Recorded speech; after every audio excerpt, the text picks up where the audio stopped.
মজার ব্যাপার হচ্ছে যারা দুনিয়াতে বেশি বেশি চ্যারিটি করে, ডোনেশন করে, মানে দান করে, তারা কিয়ামতের দিন নিজের আমল নামা দেখে নিজেই বিশ্বাস করতে পারবে না। তারা নিজের আমল নামা দেখে বলবে, আল্লাহ এত দান তো করি না, আমি দান করেছি ঠিক আছে, কিন্তু এত তো করি নাই, এটা হয়তো অন্য কারো আমল নামা, আমাকে ভুলে দেওয়া হয়েছে। আল্লাহ বলবেন না, এটা তোমারই আমল নামা। কামা ইউরব্বি আহাদুকুম ফুলুবাহু, সহিহ বুখারীর বর্ণনা। আল্লাহ তাআলা বলেন, গরু যারা পালে যখন বাছুর হয়, উট যারা পালে আরব দেশে যখন উটের বাচ্চা হয়, উটের মালিক খুব খুশি হয়, তখন সেই বাচ্চাটাকে খাইয়ে দাইয়ে পেলে পুষে বড় করে। আল্লাহ বলেন যে তুমি দান করেছিলে অল্প, কিন্তু এই ছোট্ট দানের সওয়াবটাকে আমি খাইয়ে দাইয়ে পেলে পুষে বড় করে হাত্তা তাকুনা মিসলাল জাবাল, বিশাল উহুদ পাহাড়ের সমান করে তোমার আমল নামায় ঢুকিয়ে দিয়েছি। সুবহানাল্লাহি ওয়া বিহামদিহি।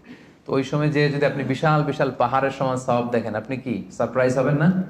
হ্যাঁ, এটা হচ্ছে দ্য বিগেস্ট সারপ্রাইজ।